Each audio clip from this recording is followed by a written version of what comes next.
కోయంబత్తూర్‌లో minor బాలికపై అత్యాచారం జరిగింది. అలాగే మనము చంపిన తర్వాత కూడా ఒక లేక్‌లో పడేశారు.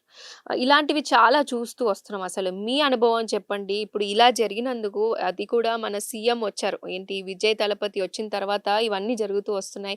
ఇదొక రాజకీయం, పాలిటిక్స్ అని కూడా తరుణం తీసుకొస్తున్నారు. అసలు దానికన్నా మనం ముందు చర్చించాల్సింది ఇలా మైనర్ బాలికపై అత్యాచారము ఇలా జరగడం ఎన్ని సార్లు చెప్పినా ఏదో ఒక కొత్త కేసు ఈ రోజుల్లో వస్తూ ఉంది.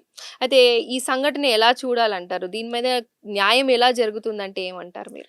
ఈ కన్నంపాలయం లేక్ దగ్గర కొబ్బరి తోటలో దే ఫౌండ్ ఏ బాడీ అమ్మ. ఒక చిన్న పాప body 10 year old girl body దొరికిందని మనం న్యూస్‌లో చూడటం జరిగింది. అవును. అయితే ముందు రోజు పోలీస్ నెక్స్ట్ డే రెండో రోజున అది అంటే బాడీ దొరకటం అనేది జరిగింది.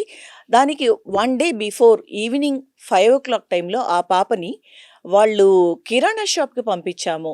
ఏదో హ్మ్. సమ్ గ్రోసరీస్ కోసము వీళ్ళు చిన్న పిల్లలు ఎక్కువగా చిప్స్ ఇవి డబ్బులు మిగిలితే కొనుక్కోవచ్చు కదా అని పేరెంట్స్‌ని గూడా అడుగుతూ ఉంటారు. మేము హ్మ్. హ్మ్. షాప్స్‌కెళ్తాము హ్మ్. అని. అయితే ఆ పాప అలా షాప్‌కి వెళ్ళినప్పుడు